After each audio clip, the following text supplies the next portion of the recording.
One of my colleagues had been busily looking up the frequencies, the telemetry frequencies of known satellites, and he found a European satellite that sent data back to Earth. That's the frequencies that we were picking up, and it was in the direction we were looking. And he said, everybody can go back and do that.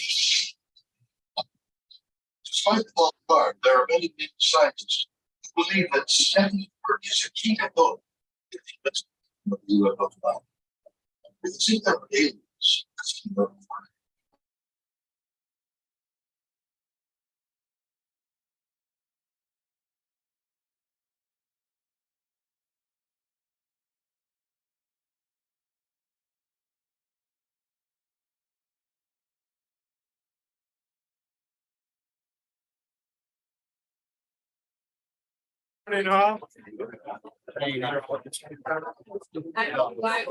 But we could morning.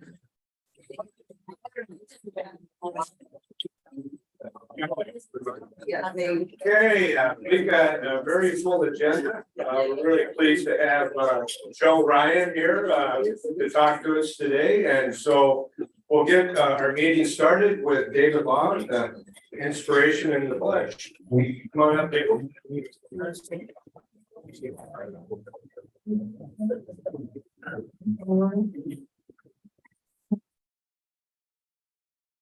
Good morning. Start with the pledge. I pledge allegiance to the flag of the United States of America and to the republic for which it stands, one nation under God, indivisible, with liberty and justice for all. Great to be here today again. We were just talking, Chuck and I were talking. I've been on a rotation where I've been traveling every week there's a concert, and so I think I get the first and the last. I kind of want to talk about AI because that's all that has been on my inbox. I was listening the whole way in. How it's going to change the world. Either it's going to get much better or worse, but I'm not going to because I'm in the people business. So when I thought about inspiration, there's lots of stories, but I'm gonna challenge you today with this thought that when you're doing something for someone who can't benefit you, you are at your purest. So my inspiration in this business. And like I said, there's many. I'm going to go back to picture, the high time of your life, middle school. Because I spent a dozen years as a middle school principal, and I call those the years of lunch duty and bus duty and hall duty. And so I would stand in the lunchroom and, you know, in middle school, in the lunchroom, it's really the Wild West for 25 minutes. Parents have this perception like, boy, I wish that was longer because my son doesn't get enough time to eat. And then if you walk in there, there's 5 minutes of eating and 20 minutes of just keep the lid on the boiling pot. So I worked at Anoka Middle School. Sandra knows Anoka. It was the original Anoka High School. Garrison Keeler went there. It was built in 1902. It had 21 different levels. It wasn't handicap accessible for most of it, and the lunchroom was in the basement. And it was a hot box. It was lots of good memories about that basement lunchroom. But in this particular moment, I was a 7th grade assistant principal, and we picked up a guy from West Virginia. He came in about October, Roger. So for Roger, 7th grade was the sequel. He'd done it once in West Virginia, came back to do it again, and he was clearing him up the first week. He might get a 3rd run at it. He was a bigger guy. I mean, he was all of the backwoods of West Virginia and just didn't blend in downtown Anoka. And so we had custodian Ross. Ross was the guy who would come in, and Ross could spot him right away, sitting alone. And he'd say, you know what? I really need an extra help for this shift. I need, and because so what's that? He'd say, I need someone to grab the bags of garbage when they're full and run them on back. And if you do that, at the end of the lunch shift, you get to grab an extra food. You had to deal with the lunch ladies. And so as I was wandering through the seas, he was in the corner with 3 or 4 kids who hadn't connected, and they were Ross's helpers. And they connected, and they went from lunch is what I read to lunch is what I love. Roger was a helper for Ross. So now, fast forward, Roger goes to high school, and he was, you know, middle school administrators don't love when high school kids come back. Because it's very rarely that straight A kid. It's always that kid like, hey, can you believe I'm still alive? So Roger was a frequent flyer. Now, fast forward, if you've ever heard of the Anoka Halloween Parade. Yeah. The school district of Anoka walks in the parade. Ross, custodian, lives in the parade route, right by Anoka High School. So I start doing my parade duty, and it's years later. I look over in Ross's row, and he's got his family, his kids, and there's Roger. And then there's a few years later, Roger and his wife and their family. Now, sadly, Ross retired and he passed. But the last time I did the parade, Roger and his family were still sitting with Ross's family at the parade room. So when I'm inspired, I think of those people, like people think of who's that coach, who's that teacher. I think who's that custodian that connected with kids that needed club. Now Roger graduated. I have no doubt in my mind it played some part that Ross, the custodian, kept nudging them along. You know, and those conversations weren't eloquent. Get your stuff done, Roger. And it was like that. So my mission moment is always about who are we helping? How are we encouraging people to take the time to build those connections? Anyone in our system, when we celebrate our employees, I think that it really is. When I go into every building, I stop in the cafeteria, I find the custodians, I thank the office staff, because I know that those are the unsung heroes in our business. That's my mission. I challenge you today, do something for people that there's no way they can have. So I think we can before we have of the things we think and do. We'll look at the better friendships. We'll get the laws, right? David, good morning, everyone. We have, as Mark mentioned, Joe Ryan speaking today, owner and CEO of Oppidan. And also from Oppidan, RJ Hughes. Welcome, RJ. And then guest of Scott Gerlicher and potential member Greg Reinhardt. Welcome, Greg.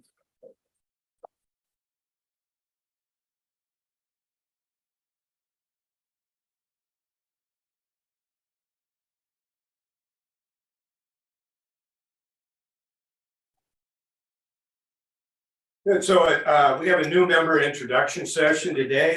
Could I have Rick Adams come up, Mary Jurgens, and Kathy Barclay?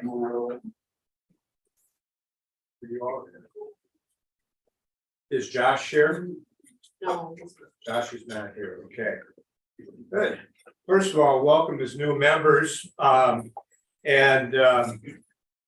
just want to read this to you as a formal induction into our Rotary. Rick, Mary, and Kathy, welcome to the Excelsior Morning Rotary Club. Rotary is a global network of 1.4 million neighbors, friends, leaders, and problem solvers who see a world where people unite and take action to create lasting change across the globe, in our communities, and in ourselves. Using the four-way test as our guide, we provide service to others, promote integrity, advance world understanding, and build goodwill. You're joining a strong club that was established in 1996. Our members have a special camaraderie. Our friendships are based on trust, and we work together to achieve common goals while having fun. Our hope is you will engage in our club with a can-do attitude as we work together to enrich our local and global communities by making a meaningful and impact in people's lives. Again, Rick, Mary, and Kathy, welcome. Let's give them a round of applause.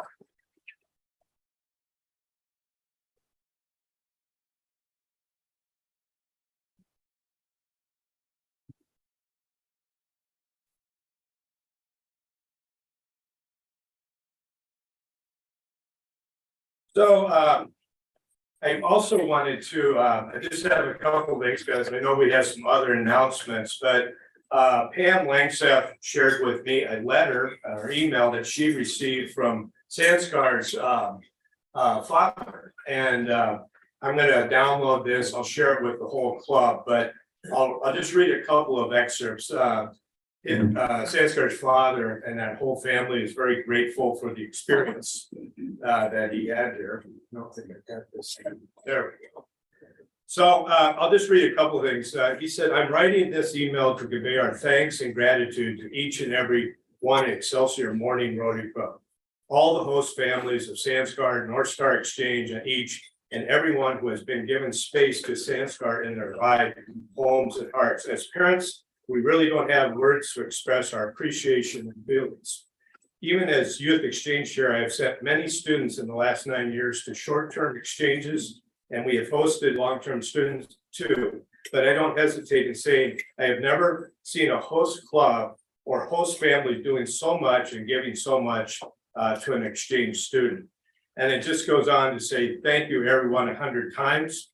I want to especially thank Laura Hotved, Carrie Gerlicher, Kathleen Mallory, Lisa Norton, and the whole youth services team and the host family, because you obviously made quite an impact on Sanskar's life. So let's give them a round.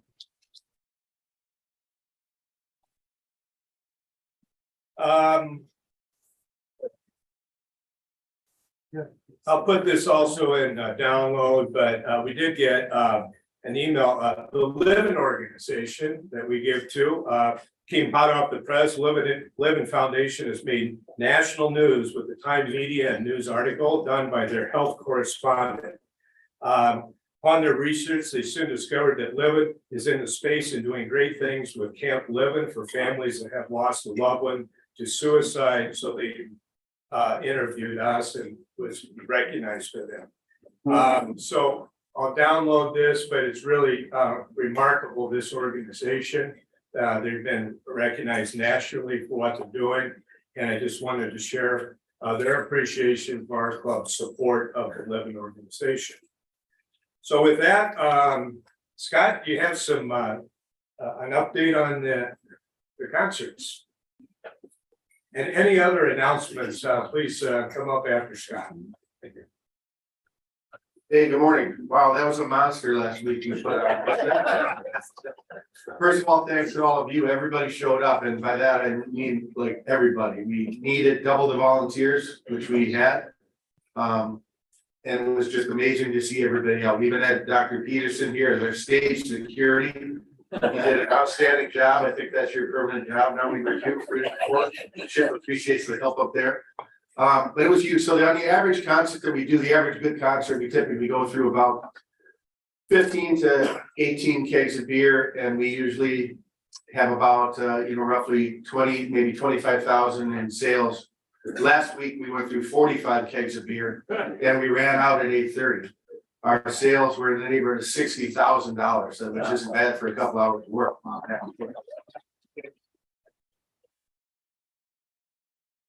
We had over 6,600 car cups that went out and a 95% return rate, which is. CEO of our cup was out there and was very pleased. I think we're kind of their case study on how things should be done. Not just around here, but around the country as it relates to big special events and their cup programs. So just a ton of positives. If you looked at social media afterwards, the community, everybody was overwhelmingly positive about the events from last week. The weather could have been better. And also we're gonna hear from him in just a little bit, but our major sponsor, we could not do it without our major sponsors. And Joe Ryan is one of those major sponsors in Oppenheimer. So special thanks to Joe and company for helping us put on these great events for Excelsior and the community. And next Wednesday, we have another monster show. Chris Hoffman and the Armadillos. So we are gonna be doing the same setup with double the beer trailers, double the tickets, and hopefully double the volunteers. Because of the momentum that we have and the following of the Armadillos, we expect another very large crowd. Might not be quite as large, but it'll be close, I think. And the weather is looking to be very hot, about 93 and currently sunny. So it's gonna be a beer drinking weather. So that's kind of the update. But again, thanks to all of you. We have 3 shows left. Hang in there and appreciate all your hard work. Yes, we do have 44 kegs ordered for next week as well, and more cups, yes. Sign up sheet. Oh, yeah, and Maggie did put out the sign up sheet with the additional positions that we need, so please, if you can, take a look at that and sign up. We do need all of your help. As you know, we were, even with all the extra help, it was crazy out there, so we need all hands on deck. Thank you.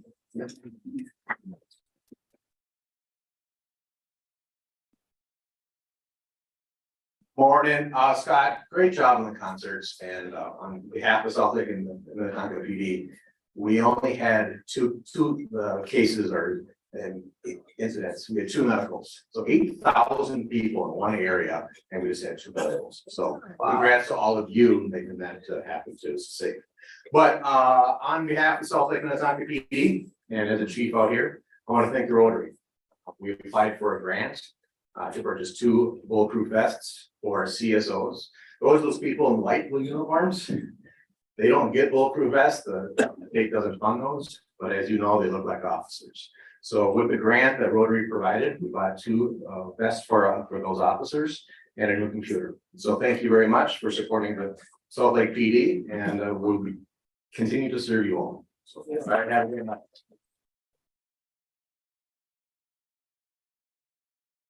And I'm just doing a little plug for Carolyn from the chamber about the golf outing that's coming up. She wanted me to mention it again to everybody, August 14th, 1 o'clock, Girl Oaks. She's still looking for teams to play. So get in touch with her to register for that. And Andrew Punch, just real quick, your tech minute for the new members, be sure to download the Club Runner app.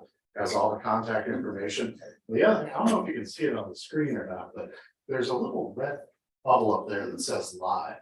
We are now streaming on YouTube. So we have a YouTube channel, and we're doing this because YouTube does auto captioning. So meeting one of our DEI initiatives. So all our meetings will be closed captioned now, that you can actually watch. Anybody that's hearing impaired can get the captions. However, YouTube doesn't unlock some features until you have 50 subscribers. So if everybody could go out and subscribe to our YouTube page, it's youtube.com/Excelsior Morning Rotary. That's it. Sure. So that's my kids say, be sure to like, subscribe, click the notification bell for any new videos.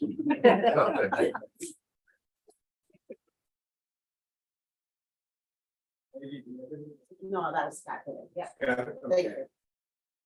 you. Good. Hey, Joe, why don't we come on up to the big chairs there?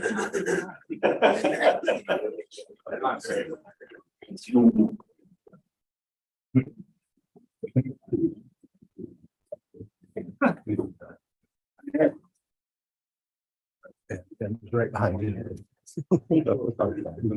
Good. Well, Joe, thank you very much. First of all, I just say, we're gonna have a discussion, okay, but, and learn about Joe Ryan. I'm not Tom Hauser, by the way, so I'm not, I'm not a professional interviewer or anything like that, but first of all, did you have a good time last Wednesday? Oh, boy, was that fun. Yeah. Let me tell you, that was an excellent evening. What a treat. Everybody in the commons was having a ball, and I think the fun we all had as a result of this group paled in comparison to how much fun Martin and Nick and the Dear Daddy had. They really had a great time. I talked to them afterwards and they want to come back. And I am. Thank you, everybody. You heard it.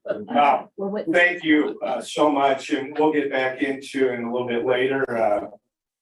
You and your support of this community over the years beyond just concerts and the Gear Daddies, but we'll have a discussion just to talk about Joe and your family, where you came from, your business, how you put together such a successful business around it, and what your passions are with that. And but first of all, you got an amazing administrative assistant, Brent. So anyway, I'll read a little bit about Joe. Joe founded Opidin Investment Company in 1991. His personal philosophy of always delivering value was instrumental in transforming Opidin into a merchant and real estate development leader. Over the years, Joe has developed more than $3 billion in real estate, over 150 clients, completed more than 420 projects in 35 states, equaling more than 35 million square feet of space. At Opidin, you're responsible for leadership of the company and overall success. Prior to joining Opidin, Joe was shareholder in REI, which directed operations at Richard Ellis, P. Ellis, and was vice president management of St. Paul Properties. Graduate of St. Thomas, undergraduate, and also a master's in business finance through St. Thomas. Although you have become somewhat of a Gopher fan too. Thank you. The other thing is Joe was recognized as the most admired CEO in 2022 by Minneapolis St. Paul Business Journal. And he received this past spring the Lifetime Achievement Awards by the real estate community around that. So very impressive, and congratulations on that. So anyway, I thought, we talked a little bit, and I don't know what it is about people that come from the Iron Range and everything. I don't know if it's in the water up there or if it's in the culture or whatever, but I sure know a lot of successful people that were born and raised in the range and came in the city and have been quite successful. So I thought maybe you could just tell us a little bit about your origins, out of Hibbing and family values and that sort of thing. Great, Mark, thank you. Growing up on the Iron Range was a real treat. And back in, I'm 65, so born in 58. So back in the 60s and 70s, Hibbing and the Iron Range had a whole different face. Primarily driven by the iron ore mining. And that continues today. But I think, my dad and mom instilled in us, and it was kind of a theme and where we grew up is you get after it, you gotta work pretty hard. And everyone's got to pitch in. Growing up, kind of interesting. Come from a family of 7, and we're very close. There's 6 of us left. My sister Kathy, a year and a half ago, passed away from Alzheimer's. She's my oldest sister. And we, there's 3 girls, including Kathy, I'm sorry, 4 girls and 3 boys.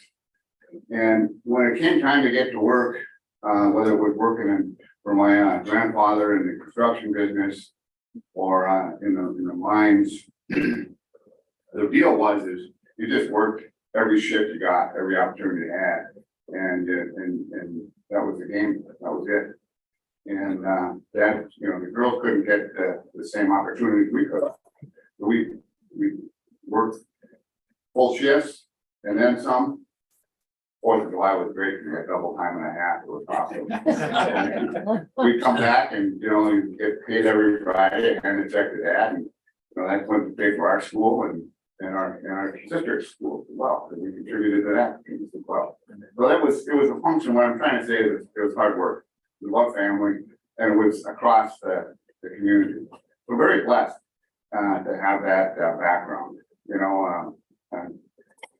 had a lot of fun up there as well. There weren't a lot of rules up my iron range. So fun was paramount, and that's something that we carry through today. And often our motto is work hard, play hard, and always have fun, and that's what we've instilled in the team and the great team that we had. That's great. You also forged a lifetime friendship with Kevin McHale, correct? I did. Have a little fun up there with them. Quite a bit. That's as far as I'm going. So let's talk a little bit, coming from having, obviously you went to St. Thomas, but just give us a little background, your transition into the Twin Cities and kind of your mentors, your networking along the way, your early days in your career, and kind of the building blocks of what led into Operative at that point.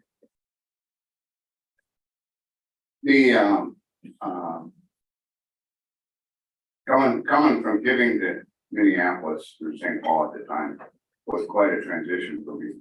I was the 5th of 7. I had 2 younger sisters, 2 older sisters. One to St. Paul, the other to St. Ben's. My brother both went to St. Thomas. Came time for me to make a college decision, and let's apply and so on and so forth. And I looked at Dad and I said, "Where's Pat and Jack go?" St. Thomas. They go, "No, that sounds good." So I went visited a few times and with them, and so. But that transition down to St. Paul was a tough one. I couldn't wait to get back to Hibbing. That was the plan, and get my education, because that was the deal I cut with Mom and Dad, is we get that education, and I wanted to get back to Hibbing, and that didn't happen. And I miss Hibbing. Hibbing was a great place, still is today. A lot of great fond memories, a lot of great friends still living up there. But came to St. Thomas, and world kind of opened up. And great education, great school, graduate school. It was that was a lot of fun as well. Some in the room know how much fun we had at St. Thomas, in St. Gates at the time. But that really got me thinking about the career as it would. And I had the opportunity to intern at St. Paul companies, and the real estate company there, St. Paul Properties. And that grew into working with Richard Ellis, an international real estate advisory company. And went over to it was a British-based company. I went over to UK for a meeting, board meeting, and I was an Irish Catholic kid sitting around the table with a bunch of Brits. And I'm sitting around that table, the 3-day meeting, and I'm half a day into it, and I'm seeing these guys drinking the tea and got their pinky out, they're drinking it, and I'm going, "This isn't my program." So I went up to Barry White, the chairman. I said, "Barry, this isn't my deal." I said, "I appreciate it and everything." I said, "Let's figure out transition." He said, "No, spend the next couple of days. You'll understand and get a sense of this." That's not gonna work very, I gotta go. So, went to the airport. Took off, landed in, LaGuardia. And I called my wife, I said, Stan, I said, I quit.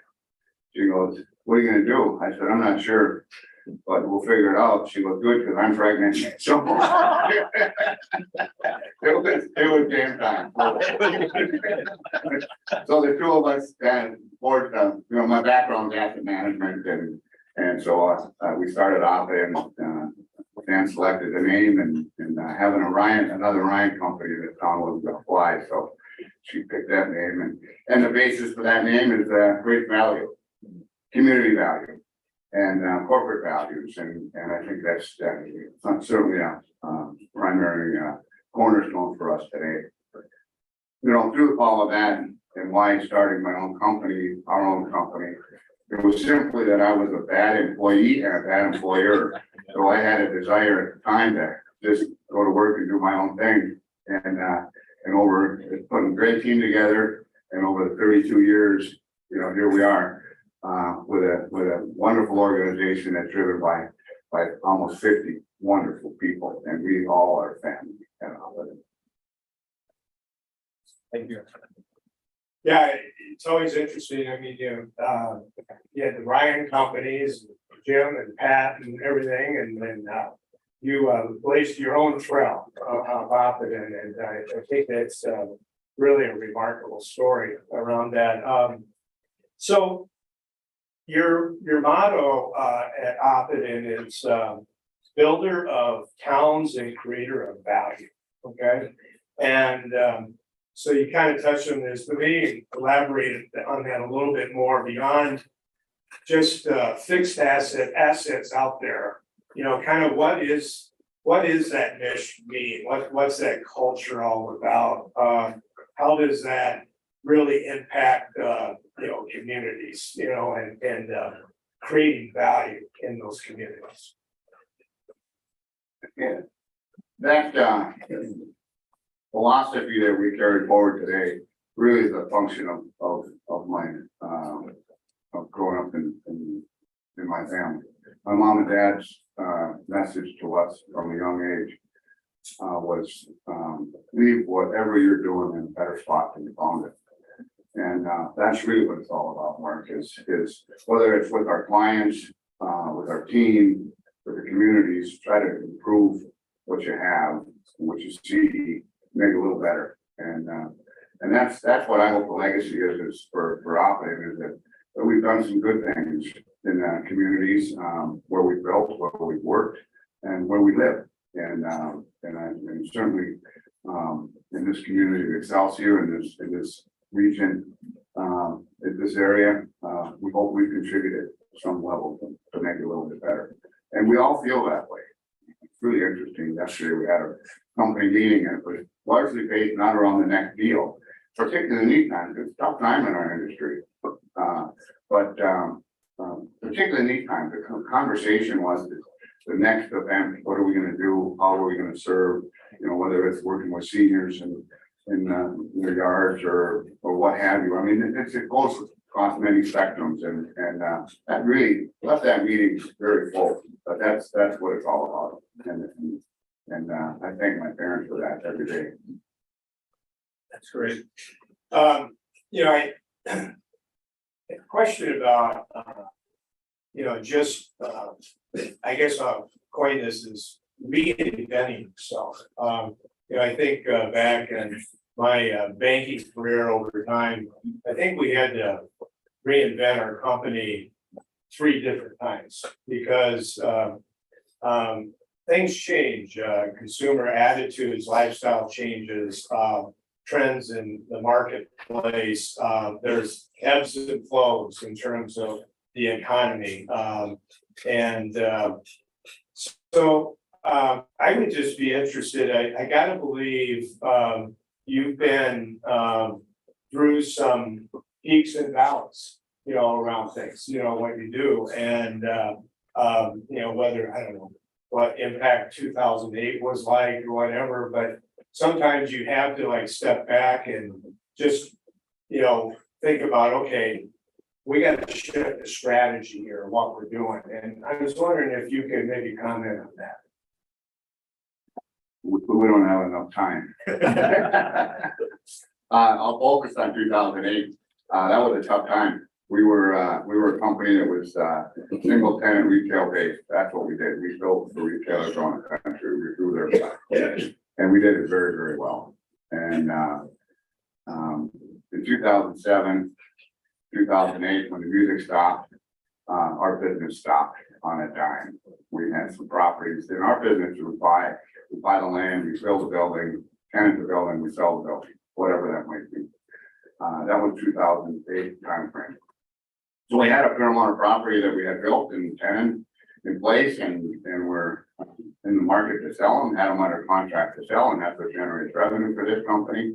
We had a fair amount that we were in the ground building, and we had a lot on the boards, ready to perform. And the ones on the board never saw the light of day. We finished the ones that were in the ground, and we went from a development company to a property management company. We managed the properties that we had around the country. We couldn't sell anything. We had no buyers. And it was a tough time. And January 1st, 2010, when our office was at 7 and 101, I looked out the window on that New Year's Day, and I thought, I'm going to give this thing another year, because I'm not sure, it's fair to my family and all the other families that were employed. We never missed a paycheck.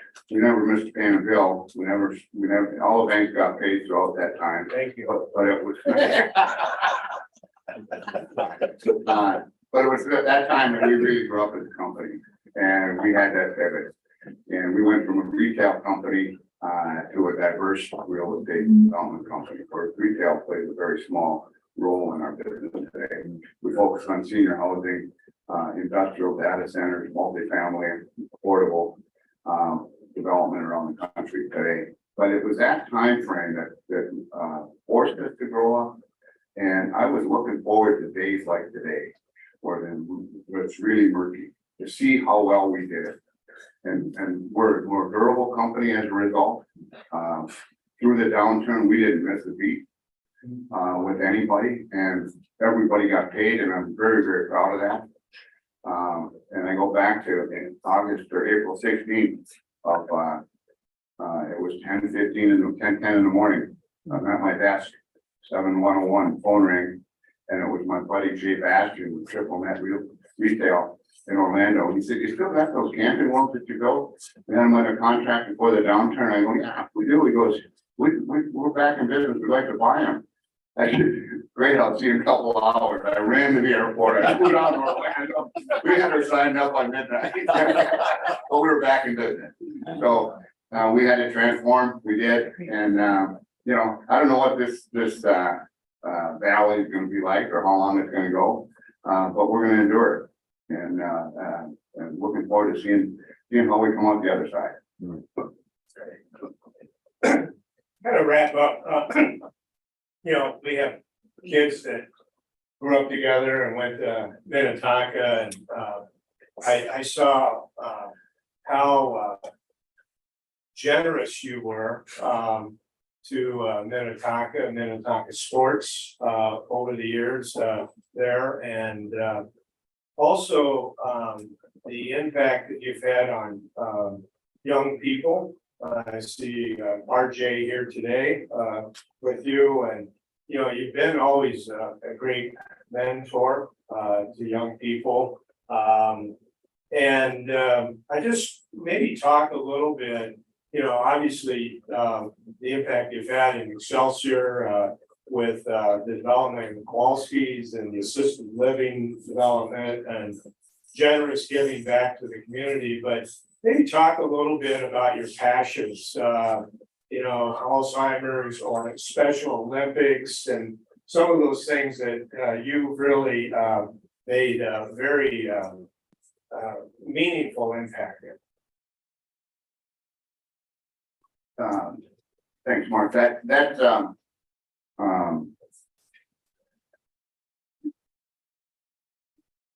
You mentioned Alzheimer's. That's near and dear to me. Afflicted my mother, sister, and So I've gotten very involved in that, we as a company got very involved in that. And I'm proud of that relationship that we have with the Alzheimer's Association to see the progress we're making. I spent a lot of time with that group on a national level, locally as well. And we're making great strides here. And that warms my heart to know that we're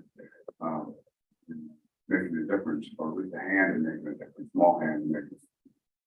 And that really got us into the senior living space. Was seeing my mom struggle and seeing our inability to find something that was successful to 7 of us. None of us could agree on anything.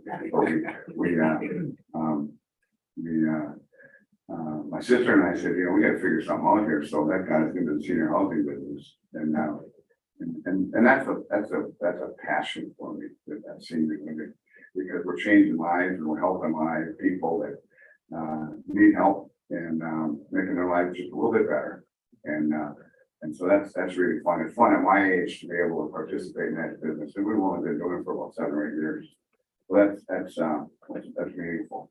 You mentioned Special Olympics, Mark. That's that comes really through my son Tom.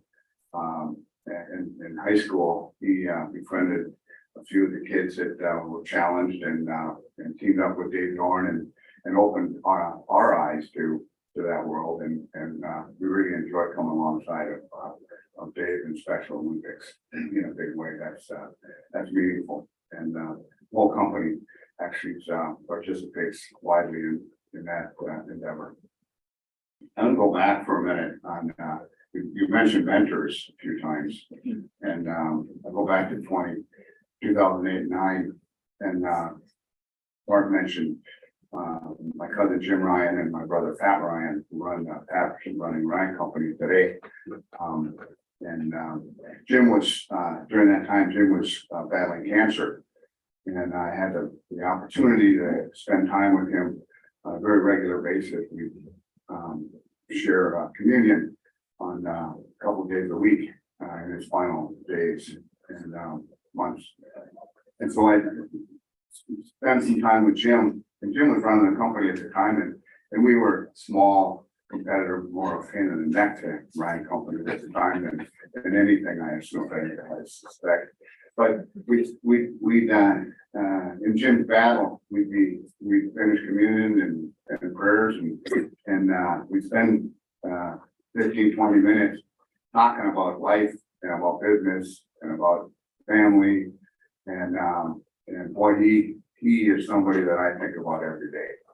And his comment to me was, these days are going to change. They did. What you got to do is get up every morning, put your feet on the ground, and get after it. And that's what we did as a company. So from a mentor standpoint, Jim really stands out, and having the opportunity to be in the presence of some of his kids last Wednesday night down here was a special treat. That's great, and obviously, that relationship with Jim, I mean, I see that from you too. You're not going to talk about it too much, but you have really been a great mentor for many other people along the way. So with that, any questions for Joe this morning? That we'll open it up. Yeah, Rick. Hey Joe, thanks for coming. Rick Bates, and we were in Chris Leesmacky's wedding together. Good friend. That's stop. Don't go any further. I don't have any good stories that I want to share with everybody. But thanks for your support in the community. We're putting up condos and assisted care buildings like everywhere. It's just like cropping up out of the dirt. What is your take on the appetite for more of those projects? And I'll speak to the senior space. We have just, over the tip of the iceberg there, and this isn't developer speak. Obviously developers super optimistic, let's go, keep going, it's gonna happen, then it doesn't. But in the senior space, if you look at the demographics, we're in 2023, and it really ramps up with a need in that space, starting in 2026 and continues to 2034. and then it flattens out and the growth slows, but it's pretty steep. So we can't build it fast enough. Now, where we're having issues today, we can't staff them appropriately. And I'll tell you what, the healthcare workers that participate in those communities, they're saints. They're unbelievable. They're angels. They're saints. And that's tough work. But we can't supply the manpower for these communities. So that's where the issue is going to come. And that's what we're finding across our platform, and everybody is doing the same thing. And but from a need, it's there for the foreseeable future, and then demographics drive it. On the multifamily, they're starting to see a little softening across the country. There's pockets where it's working. You know, central business, CBD, Minneapolis, St. Paul, or any city in the USA, you're starting to see that soften a little bit. Suburban multifamily is continuing to be strong. Why is that? I have some opinions on that as it relates to the cost of money, the change in the millennial view of not owning but living. There's more balance, so therefore owning a home and so on might have a different take to it. So it's multifamily and rental is something that's in the forefront. But it is starting to soften a little bit in that space in certain pockets on the country. Thanks. Mark, you touched on this briefly, but I can't say enough about it. Goes down to certainly get involved with athletics, but also the theater program, the music. Really, whenever kids and the district needed something, you can expect them to step up and sharing everyone and acknowledge for that and what regulations. But the only prepare for kids from thank you, Bill. Thank you, Dr. Peterson. Appreciate it. Yes. Joe Greg Elliott, I'll add my thanks too for all you do for the community. At 65, you must be thinking about succession planning and what does the next 5 to 10 years look like?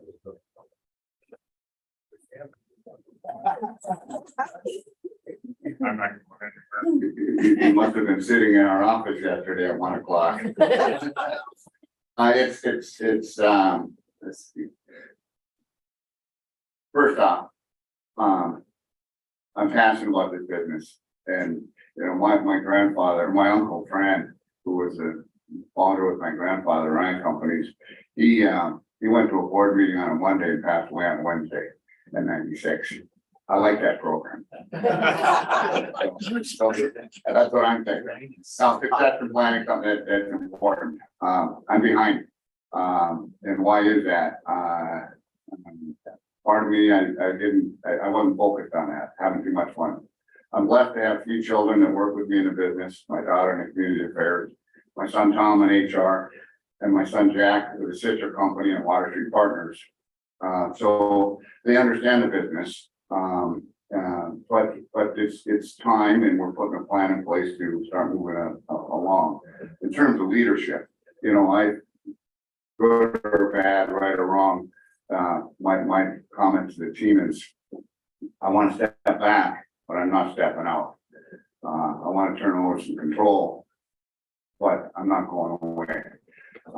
But it's underway. It's underway. I'm not sure what that's going to look like, but we're starting on that path for a few years. But it's a long pole, but we're going to get there. It's going to be a fun mission. You got no experience when it comes to that. We can build stuff, but I've never done anything like this before, so it's going to be an interesting ride. So we have time for one more. So I'm looking at opportunities now, the urban landscape with the commercial side on the office, but what are you seeing as opportunities now as transitions? In terms of Office space that's empty now in terms of the commercial side.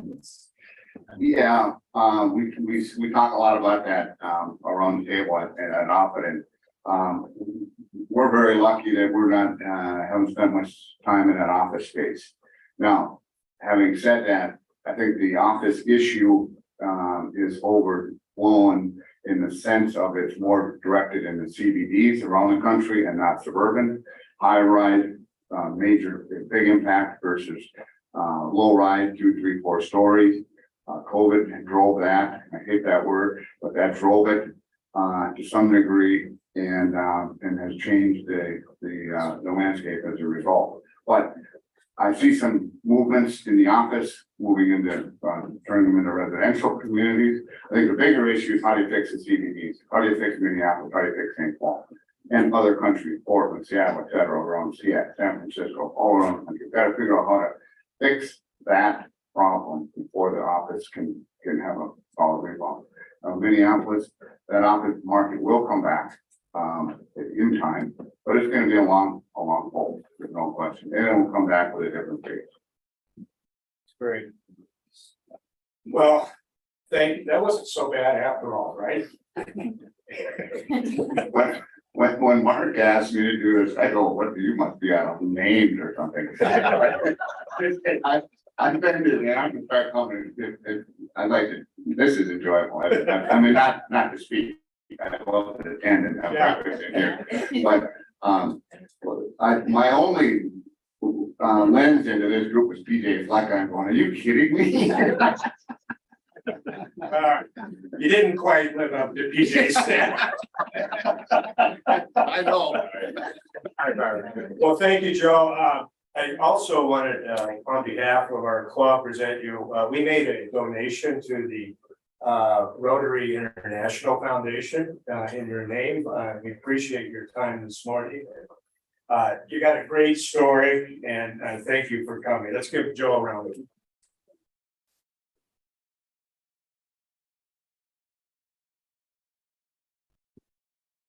So I really hope that you are here next week to learn about our committees that we have and hear from our committee chairs. It's always a great opportunity to find out how you can get involved in serving in some capacity within Rotary, or even if you're on another committee and you'd like to, look at a different committee as we move forward. So it's very important for us to continue to nurture that. That's really the backbone of our organization, is within our functional areas and how we operate. So we'll hear from the committee heads, and then we'll have a little breakout session, and you can learn more from them at that time. And we're going to have a board picture outside, so if we get the new board members, existing board members to go out there for a picture, we really appreciate it. And we will see you next week. Have a great week.